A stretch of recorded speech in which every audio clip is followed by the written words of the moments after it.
मेरे साथ आज पढ़ने के लिए निकाल लीजिए एफेसियों की पत्री 6 अध्याय और उसका 10 पद पढ़िए। इसलिए प्रभु में और उसकी शक्ति के प्रभाव में बलवंत बनो। आमीन। प्रभु का वचन कहता है, इसलिए प्रभु में और उसकी शक्ति के प्रभाव में बलवंत बनो। हालेलुया। हमें प्रभु में और उसकी शक्ति मतलब पवित्र आत्मा की सामर्थ्य के द्वारा हमें ताकतवर बनने के लिए कहा जा रहा है, बलवंत बनने के लिए कहा जा रहा है। ऐसा परमेश्वर का वचन हमसे क्यों कहता है कि तुम बलवंत बनो, ताकतवर बनो, मसीह में तुम सामर्थ्य बनो? ऐसा परमेश्वर का वचन हमसे क्यों कह रहा है? क्योंकि हमें एक लड़ाई लड़नी है, हमें एक युद्ध करना है। और ये जो लड़ाई है, ये जो हमारा युद्ध है, ये लहू और मांस के साथ नहीं है, इंसान के साथ नहीं है। हमारी लड़ाई, हमारा युद्ध किसके साथ है? किसके साथ है? जोर से बोलिए। शैतान के साथ। खाली शैतान के साथ?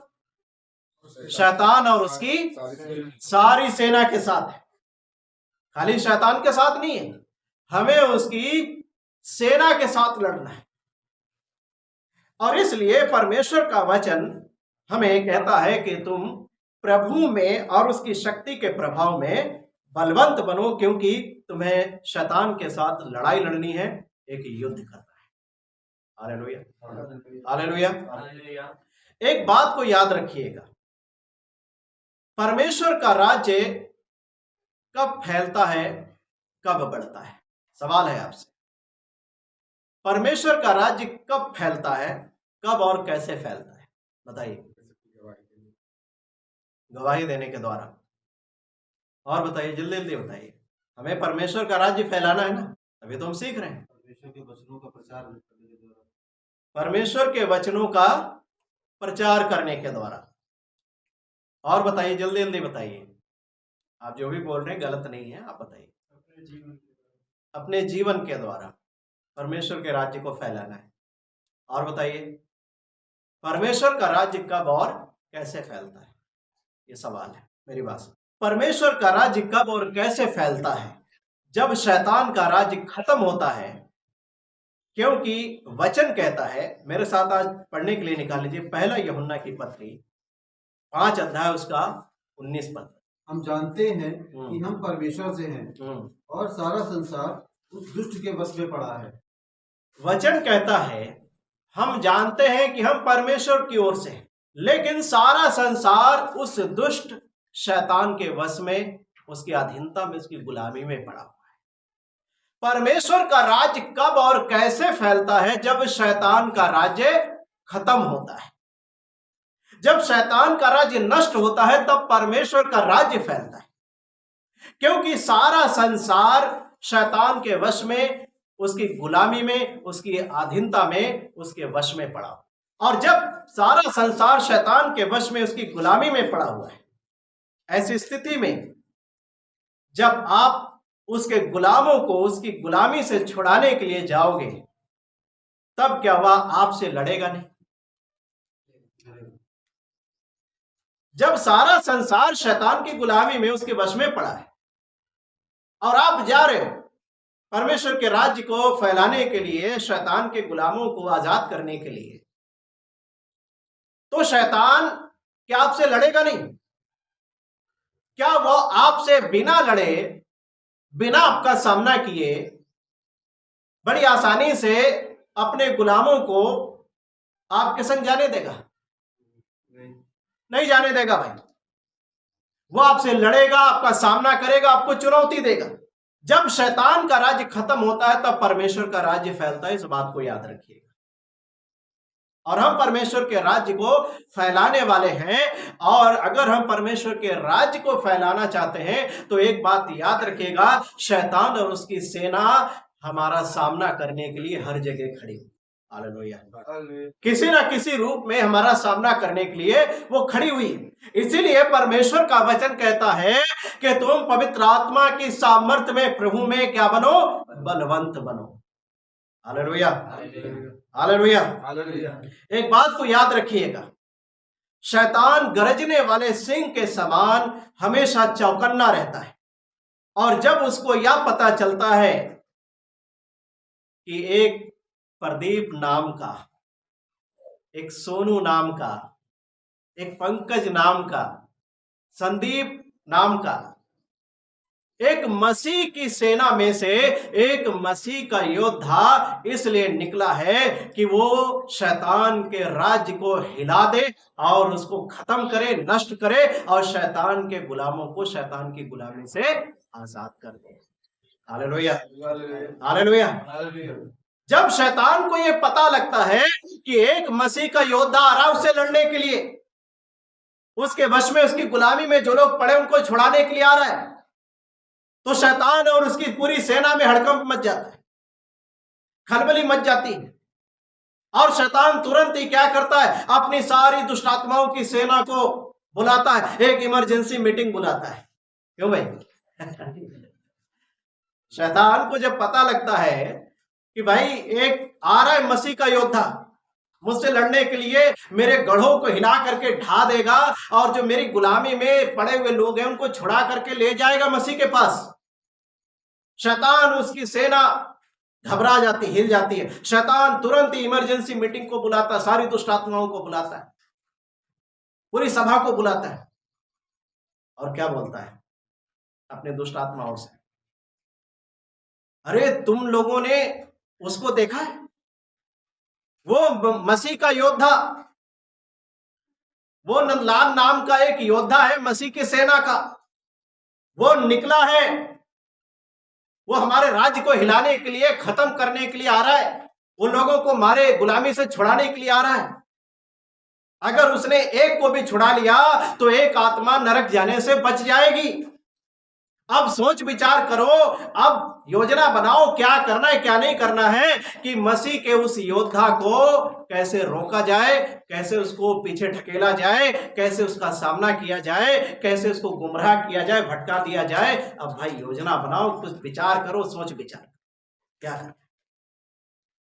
और क्या होता है, शैतान और उसकी सारी सेना आपके विरुद्ध वहां पर एक रणनीति को तैयार है कि ये जो मसीह का सैनिक आ रहा है, मसीह का योद्धा आ रहा है, इसको कैसे रोका जाए, वो रणनीति बनाता है। वहां पर वो योजना बनाता है कि भाई इसका कैसे सामना करना है, कैसे इससे लड़ना है, कैसे रोकना है, कैसे इसको पीछे ढकेलना है कि आगे बढ़ ना पाए, हमारी हानि ना कर पाए, हमारे गुलामी से किसी को छुड़ा ना पाए। क्या किया जाए, इसको भटका दिया जाए, कैसे इसको क्या किया जाए, योजना बना। वहां पर योजना तैयार होती है। एक बात को मैं आपको बताना चाहता हूं, जब दो सेनाएं आपस में टकराती हैं, जब दो राजा आपस में लड़ाई करते हैं, युद्ध लड़ते हैं, लड़ाई करने से पहले, युद्ध भूमि में जाने से पहले वो रणनीति को तैयार करते हैं और वो एक दूसरे की ताकत को और कमजोरी को दोनों को जान लेते हैं। ऐसा है कि नहीं?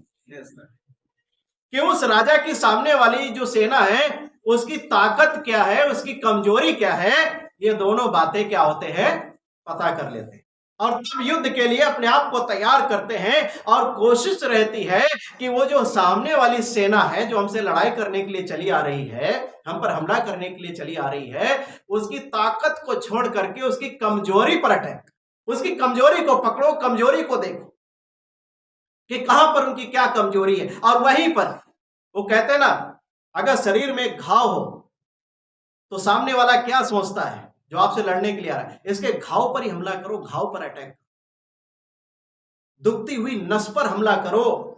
क्या होगा, उसको भयानक दर्द होगा, पीड़ा होगा, जब तक वो संभलेगा तब तक हमारा काम हो जाए। तो आपस में दो सेनाएं लड़ने से पहले एक दूसरे की ताकत को और कमजोरी को बड़ी अच्छी तरीके से भली भांति समझ लेते हैं, जान लेते हैं, उसका भेद ले। शैतान वैसे जब उसको पता लगता है कि एक मसीह की सेना का एक योद्धा, एक वीर निकला है शैतान के गढ़ों को ढाने के लिए, उसके राज्य को खत्म करके मसीह के राज्य को फैलाने, शैतान रणनीति बनाता है। वो खोजबीन करता है कि कहां पर आप ताकतवर हो और कहां पर कमजोर हो। आपके जीवन में वो खोजबीन करता है, जांच पड़ताल करता है कि आप अपने जीवन के किस क्षेत्र में ताकतवर हो, मजबूत हो और किस जीवन के क्षेत्र में कमजोर हो। और शैतान आपकी कमजोरी को पकड़ करके आप पर हमला करने के लिए, आपको नीचा दिखाने के लिए, आपको गिराने के लिए, आपको पीछे ढकेलने के लिए आपकी कमजोरी पर हमला करता है। बात को याद रखिए, वो रणनीति तैयार करता है कैसे कैसे लड़ना है। एक दुष्ट आत्मा खड़ी होती है, बोलती है, अरे शैतान जी, हम आपको बताएं, अरे ये जो आ रहा है ना, राजकुमार आ रहा है ना, मसीह का सैनिक योद्धा आ रहा है, अरे ये बहुत प्रार्थना करने वाला है, बहुत वचन पढ़ता है, सबको गवाही देता है, डरता नहीं किसी से। अरे शैतान जी, इससे लड़ना तो भाई मुश्किल है, इसको तो भूल ही जाओ, इसको तो छोड़ ही दो। तब तक दूसरी आत्मा खड़ी होती है, क्या बोलते, अरे तू चुप रहे, अरे तूने तो इसको प्रार्थना करते देखा, गवाही देते देखा, किसी का डर नहीं इसके अंदर, सबको मसीह का वचन सुनाता है, लेकिन तुझे पता है मैंने क्या देखा? मैंने देखा है ये चुपचाप बाथरूम में जाकर के, अकेले में खेतों में जाकर के बीड़ी पी। बुरा ना मानिएगा, मैं एक उदाहरण के लिए समझा, ठीक है ना, उदाहरण के लिए समझा। शैतान कहता अच्छा बीड़ी पीता, तो मजे ही आ गया, फिर बस करो हमला इसके ऊपर। दुष्टात्मा खड़ी होती कहती है, अरे शैतान जी, अरे ये जो आ रहा है ना, ये बहुत ही मसीह में मजबूत है, ताकतवर है, घुटने टेक कर घंटों घंटों प्रार्थनाएं करता है, हमेशा बाइबल को पकड़ करके वचन पढ़ता रहता है, हमेशा वचन को सुनते रहता है, हमेशा प्रभु की ओर अपने मन को लगाए रहता है, कोई भी गलत काम नहीं करता। तब तक दूसरी खड़ी होती है, ए चुप कर, तूने ये देखा, मैंने क्या देखा, इसके बारे में पता है तुझे? ये ना गाली देता है। ये क्या करता है? गाली देता है। शैतान कहता अच्छा गाली देता है, चलो इसकी ये कमजोरी, करो हमला इसके। दूसरी आत्मा खड़ी होती है, किसी एक को नाम लेकर के बोलती है, अरे शैतान जी, ये जो है ना, ये मसीह का जन बहुत ही मजबूत है, ये मसीह का योद्धा बहुत ही ताकतवर है, इससे लड़ना तो नामुमकिन है, क्योंकि इसमें किसी बात की कमी नहीं है। दूसरी आत्मा खड़ी होती है, अरे चुप कर, तूने इसके अंदर कोई कमी नहीं देखी, मैंने तो देखा था कि ये जो है कल जा रहा था रास्ते में, इसने एक सुंदर लड़की को देखा और देख करके वहीं खड़ा हो गया और मन ही मन उसकी कल्पना करने लगा। शैतान कहता बस काम हो गया, ये इसकी कमजोरी है। एक काम करो, जैसे हमने शिमशोन को दलीला के द्वारा नष्ट करवा दिया था, मरवा दिया था, भरमा दिया था, वैसे इसको भी क्या करो, जब ये प्रभु का वचन लेकर जाए, सुसमाचार सुनाने के लिए जाए, इसके सामने बस एक सुंदर लड़की कर देगा। आपने सुंदर लड़की देख करके उसकी कल्पना करना शुरू कर दिया, शैतान का काम है। शैतान आपकी ताकत को भी जानता है, आपकी कमजोरी को भी जानता है। आपसे लड़ने से पहले वो छानबीन करता है, भेद लेता है कि आपके अंदर क्या मजबूत है, क्या कमजोर है, और आपकी कमजोरियों को पकड़ करके वो क्या करता है, आपके ऊपर हमला करता है। शैतान देखता है तुम बाकी जीवन के क्षेत्रों में तो मजबूत हो, लेकिन आप लालची हो। शैतान आपके सामने धन का लालच है, आप सब कुछ बढ़िया हो, लेकिन आप व्यभिचार के विचारों में डूबे हुए हो। शैतान और भी व्यभिचार के विचारों को बढ़ावा देने के लिए, आपको गिराने के लिए आपके पास, वो जानता है आपकी कमजोरी की, आप झगड़ा करने वाले, क्रोध करने वाले। शैतान ऐसे लोगों को आपके सामने ला करके खड़ा कर देता है, तुझे भाई जाना है सेवा में, अब इससे निपट। क्या होता है, कोई कारण नहीं, आकर के पड़ोसी बस गालियां पकना, फालतू की बातें करना शुरू कर देता है, तुम्हारा पारा हाई हो गया, शैतान ने उकसा दिया। अरे वो आकर के देखो तुम्हारे दरवाजे पर ऐसा बोल रहा है और तुम चुपचाप सुन रहे हो, क्या कमजोर हो क्या उससे? उसको भी उकसा करके शैतान लेकर आया, और जो आपके सामने आ गया तो क्या हुआ, आपको भी उकसा दिया। क्या तुम कमजोर हो क्या उससे लड़ नहीं सकते क्या? अगर चुपचाप रहोगे तो रोज रोज आकर के ऐसे ही करेगा। एक काम करो, एक बार सबक सिखा दो, और एक बार सबक सिखाने के लिए उसको, जो आपका विरोध करने के लिए, आपसे लड़ने के लिए आया हुआ है, और आप शैतान की चाल को समझ नहीं पाए और आप गिर गए, उससे झगड़ा करना शुरू कर दिया, शैतान का काम वहीं पर। आप बाद में पछताओगे, रोओगे, जब आपको एहसास होगा कि मैंने गलत किया, शैतान जाकर के अपनी पूरी सभा को बताएगा, अरे आज उसको मैंने ऐसे भरमा दिया, ऐसे भटका दिया, वो लड़ने लगा, जा रहा था संगति में सेवा के लिए, है क्या करवा दिया आज देखो हमने। खूब मजा आती है, खूब ताली बजाकर लोग हंसते हैं शैतान की सभा में। क्यों भाई? शैतान आपसे लड़ने से पहले आपकी कमजोरी, ताकत को सब कुछ जानता है। शैतान का राज्य जब खत्म होता है तब परमेश्वर का राज्य फैलता है, क्योंकि पूरा संसार शैतान की गुलामी में पड़ा हुआ है। और जब आप जाते हो प्रभु के वचन को लेकर के, तब शैतान आपका सामना करने के लिए खड़ा रहता है, क्योंकि वो जान लेता है कि एक मसीह का जन आ रहा है मेरे लोगों को मेरी गुलामी से आजाद कर। और इसलिए वो आपकी ताकत को टच नहीं करता, आपकी कमजोरी को टच करता है, आपकी कमजोरी को खोजता है और वहीं पर आपको गिराता है, वहीं पर हमला करता है। मैं ये सब क्यों बता रहा हूँ आपको? मेरे कहने का मतलब क्यों है, क्या है, मैं क्या बताना चाहता हूँ? क्योंकि हम जितने भी लोग यहाँ पर बैठे हुए हैं, हम सब अपने जीवन के क्षेत्रों में कहीं ना कहीं हम मजबूत हैं और जीवन के किसी ना किसी क्षेत्र में कमजोर है। और इसलिए शैतान को हम पर हमला करने का मौका मिलता है।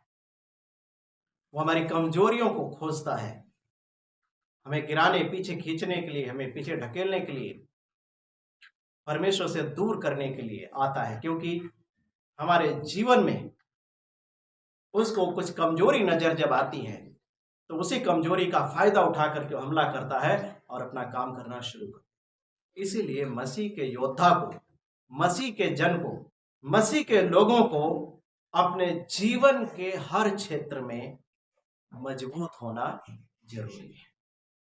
Hallelujah, hallelujah. आप खूब वचन पढ़ते हो, आप खूब प्रार्थना करते हो, लेकिन आप कहीं ना कहीं पाप में, विचारों के पाप में घिरे हो, आपके मुंह से गाली निकलती, आप नशे के पाप में फंसे हो, आप व्यभिचारों के पाप में फंसे हो, आप लालच में फंसे हुए, आप झगड़े, आप बुराइयों में फंसे हुए, आप जीवन के क्षेत्रों में कहीं पर मजबूत, कहीं पर कमजोर हो, तो याद रखिएगा शैतान एक भी मौका जाने नहीं देगा आपको गिराने। शैतान का जो हमला होता है ना, वो बहुत ही मजबूत और बिल्कुल पक्का होता है, ठीक है ना। उसका निशाना चूकता नहीं है भाई, अचूक होता है उसका निशाना, क्योंकि वो जानता अगर मैं एक बार चूक गया तो दोबारा मौका मिले ना मिले। इसीलिए प्रभु के जन को, मसीह के योद्धा को, जो मसीह के सैनिक हैं, उनको हर प्रकार से मजबूत होना जरूरी है। हालेलुया। प्रार्थना में, विश्वास में, वचन में, आज्ञाकारिता में, पवित्रता में, हर प्रकार से मजबूत होना, परिपक्व होना जरूरी है। और अपने जीवन, आत्मिक जीवन की सुरक्षा दीवार को इतना मजबूत करो, इतना दृढ़ करो कि शैतान हमला करने से पहले 100 बार सोचे, वो सेंध लगाने के बारे में सोच भी ना पाए। इतनी मजबूत कर लो अपने आत्मिक जीवन की सुरक्षा दीवार। हालेलुया। कि कहीं पर से भी शैतान को हमारे जीवन में आने का मौका ना मिले, उसको काम करने का मौका ना, क्योंकि हमें एक लड़ाई करनी है, हमें युद्ध करना है। अगर हम जीतना चाहते हैं तो अपने सामने वाला जो हमारा जो शत्रु है, शैतान, जिसके साथ हमारी लड़ाई है, उसको हमें एक भी अवसर, एक भी मौका नहीं देना। Hallelujah, hallelujah, hallelujah. इसीलिए परमेश्वर का वचन कहता है कि तुम बलवान बनो, और मसीह के जन को हर प्रकार से पवित्र आत्मा में बलवान बनना है। हालेलुया। क्योंकि जो बलवान है ना, जो मसीह में बलवान है, वही शैतान के गढ़ों को हिला करके ढाने का और उसके साम्राज्य को मिटाने का और उसके घर को लूटने का और उसके गुलामों को आजादी दिलाने का काम करते हैं। Hallelujah, hallelujah. मत्ती की किताब 12 अध्याय उसका 29 पद पढ़िए, देखिए क्या लिखा है। क्या कहते कोई मनुष्य किसी बलवंत के घर में घुसकर उसका माल लूट सकता है, जब तक कि पहले वह उस बलवंत को न बांध ले, तब वह उसका घर लूट लेगा। क्या लिखा है? या कैसे कोई मनुष्य किसी बलवंत के घर में घुसकर उसका माल लूट सकता है? कैसे लूट सकते हैं भाई? शैतान के घर को, उसके माल को कैसे लूट सकते? लिखा है कि जब तक पहले उस बलवंत को बांध ना ले, और जब बांध ले तब उसका घर लूट ले। हालेलुया। शैतान के गढ़ों को अगर आप ढाना चाहते, अगर उसके माल को लूटना चाहते हो, तो आपको बलवंत बनना पड़ेगा, शैतान को बांधना पड़ेगा, तब आप उसके गढ़ों को हिला करके ढा पाओगे और उसके माल को, मतलब जो उसकी गुलामी में लोग पड़े हैं, उनको लूट पाओगे, उनको मसीह के पास ले आने पाओगे। Hallelujah, hallelujah. और अगर आप एक कमजोर मसीह हो, कमजोर विश्वासी हो, कमजोर सेवक, तो याद रखना आप शैतान के आसान शिकार हो। इसीलिए परमेश्वर का वचन कहता है जब हमें शैतान के साथ लड़ाई करनी है, शैतान के साथ हमें युद्ध लड़ना है, तो हमें आत्मा में हर प्रकार से बलवंत होना है। शैतान को कहीं पर भी कोई भी मौका अपने जीवन में नहीं देना है। Hallelujah, hallelujah. हम आज राजा हिजकिय्याह के जीवन से सीखेंगे। जब उसका सामना अश्शूर के सेना से हुआ, सनहेरीब राजा उससे लड़ाई करने के लिए आ गया, तब हिजकिय्याह ने उससे लड़ने के लिए, निपटने के लिए कैसी रणनीति बनाई, कैसी तैयारी की, आज हम इस बात को सीखेंगे। हालेलुया। मेरे साथ पढ़ने के लिए निकाल लीजिए दूसरा इतिहास की पुस्तक 32 अध्याय, दूसरा इतिहास 32 अध्याय, और धीरे धीरे हम लोग इसको एक पद से पढ़ेंगे, एक पद से इसको धीरे धीरे हम लोग आगे पढ़ेंगे। इन बातों और ऐसे प्रबंध के बाद अश्शूर के राजा सनहेरीब ने आकर यहूदा में प्रवेश कर और गढ़ वाले नगरों के विरुद्ध डेरे डालकर उनको अपने लाभ के लिए लेना चाहा। ठीक है ना, मेरी बात सुनिए। यहाँ क्या लिखा है? इन बातों और ऐसे प्रबंध के बाद अश्शूर के राजा सनहेरीब ने आकर यहूदा में प्रवेश कर और गढ़ वाले नगरों के विरुद्ध डेरे डालकर उनको अपने लाभ के लिए लेना चाहा। यह सनहेरीब राजा अश्शूर का राजा है, और अश्शूरी साम्राज्य बहुत ही ताकतवर साम्राज्य था। वो इस्राएल में यहूदा से लड़ने के लिए भी सारे आसपास के देशों को जीतते हुए इस्राएल में भी, यहूदा में भी आ गया, और वहां के नगरों को, उस देश को अपने लाभ के लिए वो लेना चाहता था कि वहां से वो ज्यादा धन कमा सके, व्यापार कर सके, और उसका राज्य और भी मजबूत हो सके। लेकिन ये जो सेना है, अश्शूर की सेना, अश्शूर का जो राजा है, अश्शूर के जो लोग थे, वो परमेश्वर को मानने वाले लोग नहीं थे। वो मूर्ति पूजा करने वाले, दुष्ट आत्माओं की उपासना करने वाले, देवी देवताओं की उपासना करने वाले। दूसरी तरफ हिजकिय्याह और उसके लोग हैं, उसकी सेना है, और हिजकिय्याह और उसके लोग परमेश्वर के लोग हैं, यहूदी लोग जो परमेश्वर यहोवा की उपासना करते हैं।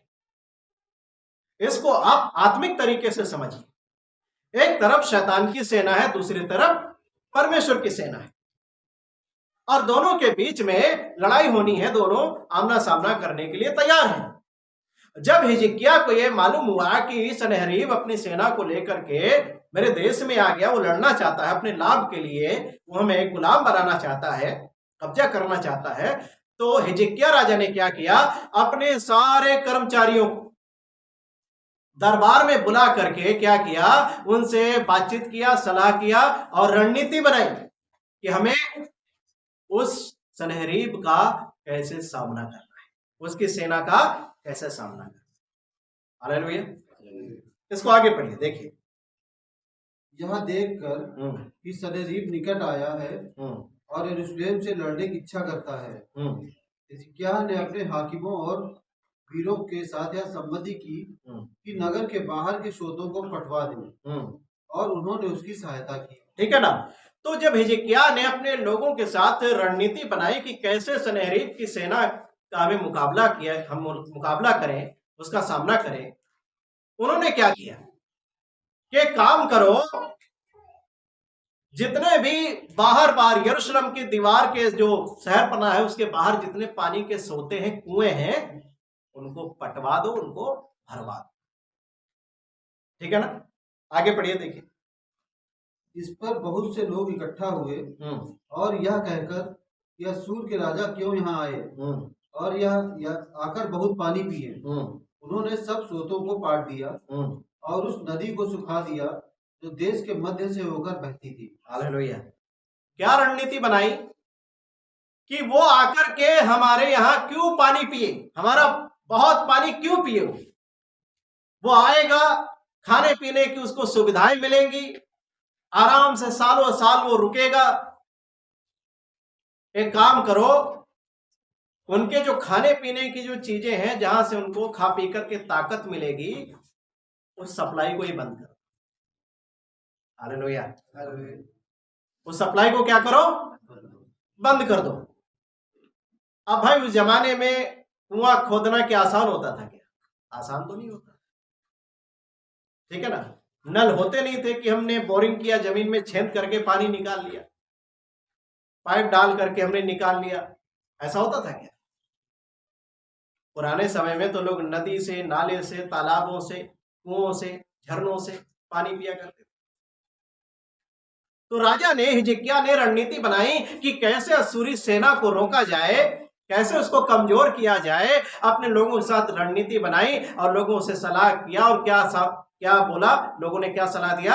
एक काम करो, जितने भी यरूशलेम के बाहर पानी के सोते हैं और हमारे शहर के बीचों बीच होकर के जो नदी बहती है जिससे पानी बाहर जाता है, उस नदी को भी पाट दो, बाहर के सारे कुओं को पाट दो। उनके खाने पीने का जो साधन है उसको ही खत्म कर दो। खाने पीने की जो चीजें हैं उसकी सप्लाई रोक दो। वो आएगा, जब उसको पानी नहीं मिलेगा, खाना नहीं मिलेगा, तो ऑटोमेटिक भागेगा। Hallelujah, hallelujah. एक बात को याद रखिएगा, शैतान को ताकत देने वाले हम ही होते। शैतान हम पर हमला क्यों कर पाता है? क्योंकि उसको अवसर देने वाले, उसको मौका देने वाले, उसको ताकत देने वाले हम ही और आप होते हैं। हम उसको ताकत देते हैं तब वो हम पर हमला कर पाता है। हम अपनी कमजोरी को उसके सामने प्रकट करते हैं तब वो हम पर हमला कर पाता है। हमारे द्वारा वो ताकत पाकर हमारे ऊपर ही हमला करता है। अपने जीवन में विचार करो, सोचो कि हम अपने जीवन के किस कार्य के द्वारा, किस बात के द्वारा, किन चीजों के द्वारा हम शैतान को ताकत दे रहे हैं। हमारे जीवन में ऐसा क्या है कि हम वो सप्लाई कर रहे हैं शैतान को ताकत देने के लिए? एक बात को याद रखिएगा, ये जो संसार है ना, इसमें हम आप जो जीवित हैं, एक चीज परमेश्वर ने दी है जिसके कारण पूरे संसार के जितने भी प्राणी हैं वो जीवित हैं, और वो क्या है? ऑक्सीजन है। अगर ऑक्सीजन खत्म हो जाए तो सब प्राणी मर जाएंगे। शैतान हमारे ऊपर जब हमला करता है, अटैक करता है, तो क्यों करता है? हमारे जीवन से पाप जाता नहीं है, क्यों नहीं जाते? हमारे जीवन से नशे नहीं जाते, क्यों नहीं जाते? हमारे मुंह से गालियां नहीं जाती, क्यों नहीं जाती? हमारे अंदर से झूठ नहीं जाता तो क्यों नहीं जाता? हमारे अंदर से व्यभिचार के विचार नहीं जाते तो क्यों नहीं जाते? क्योंकि कहीं ना कहीं हम इन पाप के कामों को, इन पाप की चीजों को ऑक्सीजन दे रहे होते हैं। जब आप अपने घरों में एकांत में होते हो, अपने मोबाइल फोन को उठाते हो, जैसे आप ऑन करते हो, अच्छी चीजें बाद में आती, गंदी चीजें पहले आ जाती। जब आप उनको आंखों से देखते हो तो आपके अंदर गलत इच्छाएं जागती, और जब आपके अंदर गलत इच्छाएं जागती हैं, वहीं पर शैतान को मौका मिल जाता है आप पर हमला करने। अपने जीवन से विचार करो, अंदर देखो, झांको कि वो क्या चीज है, वो कौन सा कार्य है, किन बातों के द्वारा हम शैतान को ताकत दे रहे हैं, सप्लाई कर रहे हैं, जिसके कारण से वो हम पर हमला करने पा रहा है। मैंने भी आपको बताया, शैतान आपसे लड़ने के लिए रणनीति बनाता है। आपकी ताकत और कमजोरी को, सब कुछ को जान लेता है। और आपकी कमजोरियों को पकड़ करके अटैक करता है। जब आप शैतान को मौका देते हो, ऑक्सीजन देते हो, उसको सप्लाई करते हो ताकत, आपको छोड़ेगा नहीं। याद रखिएगा इस बात को। कई बार गांव में होता है ना, आप पूजा पाठ नहीं करते, मूर्ति पूजा नहीं करते, लेकिन कई बार होता है गांव में पूजा पाठ होते, सब पूरा गांव के लोग मिलके करते हैं ना कोई कार्यक्रम, आपके पास भी आते हैं, आप भी रसीद कटवा लो, आप भी पर्ची कटवा लो भाई, आप भी इतना सहयोग करो, हमें भागवत करवानी, पूजा करवाना है, जो गांव का देवता है उसकी पूजा करनी है, सब लोग चंदा जमा किए, पैसा जमा किए, आप भी जमा करो। हम कहते चलो कोई बात नहीं, नाराज ना हो, हम वहां जाएंगे नहीं, लेकिन पैसा दे दो, पैसा देने में कोई दिक्कत नहीं है। दिक्कत है कि नहीं है? आपकी सहभागिता हो गई कि नहीं हो गई? हो गई। जब आपने ऐसा किया तो आपने शैतान को सप्लाई कर दिया, ऑक्सीजन दे दिया उसको काम कर। जब तक आप उसकी ताकत को देते रहोगे, सप्लाई करते रहोगे, ऑक्सीजन देते रहोगे, पाप आपके अंदर से खत्म नहीं होगा। अगर आप चाहते हो कि आपके अंदर से पाप खत्म हो जाए, नष्ट हो जाए, आप शुद्ध हो जाओ, पवित्र हो जाओ, परमेश्वर से आपकी दूरी ना हो, आप पाप को ऑक्सीजन देना बंद कर दो, शैतान को वो चीज सप्लाई करना बंद कर दो जिससे उसको ताकत मिल रही है। हिजकिय्याह ने क्या किया? शत्रु की वो चीज को बंद कर दिया जिससे वो खा पी करके मोटे होकर ताकतवर हो सकते थे, उसी को रोक। बिना पानी के कैसे कितने दिन रुकोगे? और आगे पढ़िए। फिर हिजकिय्याह ने या बांधकर शहरपनाह जहां कहीं टूटी थी वहां वहां उसको बनवाया और उसे गुम्मटों के बराबर ऊंचा किया और बाहर एक और शहरपनाह बनवाई और दाऊदपुर में मिल्लों को दृढ़ किया।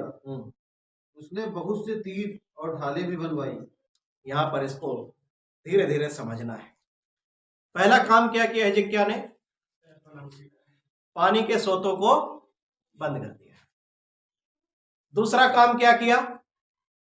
छानबीन किया कि देखो कहां कहां पर शहरपनाह टूटी हुई है। जहां जहां शहरपनाह टूटी हुई थी वहां वहां शहरपनाह को बनवाया। हालेलुया। अपने जीवन में विचार करो कि हमारे आत्मिक जीवन की जो सुरक्षा दीवार है, जो शहरपनाह है, वो कहां कहां पर टूटी हुई है, जहां पर से शैतान को आने का मौका मिल रहा है, आपको भरमाने का, बरगलाने का, पीछे ढकेलने का, आपको कमजोर करने का, पाप में गिराने का, हमारे जीवन के अंदर आने का शैतान को कहां पर से मौका मिल रहा है, उस नाके को, उस दरवाजे को, उस रास्ते को ही बंद कर। हालेलुया। हालेलुया। श्रेष्ठ गीत में लिखा हुआ है कि उन छोटी लोमड़ियों को पकड़ लो जो दाग की बारी को बिगाड़ देती हैं, क्योंकि हमारी बारी में फूल लगे। Hallelujah. Hallelujah.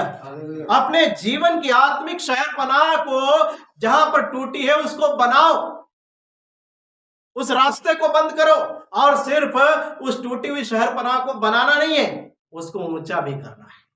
Hallelujah. Hallelujah. Hallelujah. अपने आत्मिकता के लेवल को ऊंचा करना है, परमेश्वर के निकटता में और भी उसके उपस्थिति में भरपूरी में जाना है। हालेलुया। हालेलुया। और हिजकिय्याह ने उस टूटी हुई शहरपनाह को सिर्फ बनवाया ही नहीं, सिर्फ ऊंचा ही नहीं किया, क्या किया? बाहर बाहर एक और शहरपनाह बना। और कहीं पर लिखा हुआ है कि यह शहरपनाह लगभग 30 फीट चौड़ी थी। कितनी? 15 हाथ के लगभग ऐसी थी, 25 से 30 फीट चौड़ी थी। मतलब 2-3 ट्रक तो एक साथ चल सकते। हालेलुया। हालेलुया। इतनी मजबूत दीवार बना दी, बाहर बाहर डबल शहरपनाह हो गई। और ये जो नई शहरपनाह बनवाई यरूशलेम के चारों ओर, लगभग 25 से 30 फीट चौड़ी थी। वो तोप का गोला भी ना उसको भेद नहीं सकता था। हालेलुया। हालेलुया। हमारे जीवन की आत्मिक दीवार को, सुरक्षा दीवार को ऐसे दृढ़, मजबूत और ऊंचा कर। हालेलुया। और देखिए क्या हुआ, हिजकिय्याह ने क्या किया? उसने क्या किया? 5 पद फिर से पढ़िए। फिर हिजकिय्याह ने हिया बांधकर शहरपनाह जहां कहीं टूटी थी वहां वहां उसको बनवाया और उसे गुम्मटों के बराबर ऊंचा किया और बाहर एक और शहरपनाह बनवाई। सुनिए, लिखा है कि उस टूटी हुई शहरपनाह को बनवाया और उसके गुम्मटों तक ऊंचा। गुम्मट किस लिए बनाए जाते थे? गुम्मट क्या होता है? गुम्मट, शहरपनाह पर दीवार के ऊपर गुम्मट बनाए जाते थे। क्यों बनाए जाते थे? वहां कौन होता था? सैनिक होते। सैनिक अपने हथियारों के साथ उसमें बैठ करके ड्यूटी देते थे। उनका काम क्या होता था? वो दूर दूर तक नजर रखते थे, वॉच टावर्स को। वो हमेशा चौकन्ने रहते थे, चौकसी करते थे, हमेशा निगरानी करते थे कि कहीं ऐसा तो नहीं कि कोई शत्रु की सेना चली आ रही है हम पर हमला करने के लिए। हालेलुया। तो अपने जीवन की चौकसी भी रखो, निगरानी भी रखो कि कहां पर हम कमजोर हो रहे, कहीं ऐसा तो नहीं कोई पाप हमारे अंदर आ गया। अपने जीवन की चौकसी भी करो। हालेलुया। और क्या हुआ जब इसके आप अंतिम भाग को पढ़ते हैं, लिखा है कि उसने बहुत से तीर और ढाले भी बनवाई। हालेलुया। क्या किया? पहला तो काम क्या किया हिजकिय्याह ने? पानी के साधन को बंद कर दिया कि भाई शत्रु तक पानी ना पहुंचे। दूसरा, टूटी हुई शहरपनाह को बनाया, ऊंचा भी किया, एक और नई शहरपनाह बनवा दी। गुम्मट बनाए ताकि सैनिक लोग उन पर बैठ करके वहां से निगरानी कर सके, चौकसी कर सके। और उसने क्या किया? बहुत से तीर और ढाले भी बनवाई, मतलब हथियार भी बनाए। ये तीर और ढाल दो हथियारों के बारे में यहां पर बताया गया। आप जानते हैं ये जो तीर है ना, किस काम आता है? हमला करने के लिए, और ढाल रोकने के लिए। हालेलुया।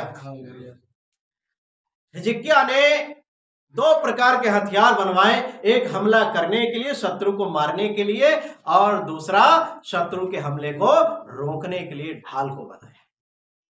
हालेलुया। हालेलुया। ये दो प्रकार के हथियार उसने बनाए। और देखिए आगे पढ़िए। तब उसने प्रजा के ऊपर सेनापति नियुक्त किए और उनको नगर के फाटक के चौक में इकट्ठा किया और यह कहकर उनको धीरज दिया कि आप बांधो और दृढ़ हो, तुम न तो अश्शूर के राजा से डरो और न उसके संग की सारी भीड़ से, और न तुम्हारा मन कच्चा हो, क्योंकि जो हमारे साथ है वह उसके संगियों से बड़ा है। हालेलुया। हालेलुया। हिजकिय्याह राजा ने ना केवल रणनीति ही बनाई, ना केवल हथियार ही बनाए, बल्कि अपने लोगों का उत्साह भी बढ़ाया। उनके मनों को परमेश्वर की ओर मोड़ दिया कि तुम उत्साह रखो, तुम धीरज रखो, अपने परमेश्वर पर भरोसा रखो, क्योंकि जो हमारे साथ है वो उस सेना से बड़ा है, वो सनहेरीब से बड़ा है। हालेलुया। हालेलुया। आज मैं परमेश्वर के वचन से आपके उत्साह को बढ़ाना चाहता हूं, आपके जोश को बढ़ाना चाहता हूं। एक बात को याद रखिएगा, जिसके साथ हमारी लड़ाई है, जिससे हमें युद्ध करना है, जो हमारे साथ है वो शत्रु से बड़ा है। हालेलुया। हालेलुया। जीत हमारी निश्चय होना पक्की है, लेकिन बस एक काम करो कि अपनी रणनीति को ऐसा बनाओ कि शत्रु को आप पर हमला करने का मौका ना मिले। हालेलुया। हालेलुया। शत्रु आपके ऊपर हमला करने से पहले 100 बार सोचे।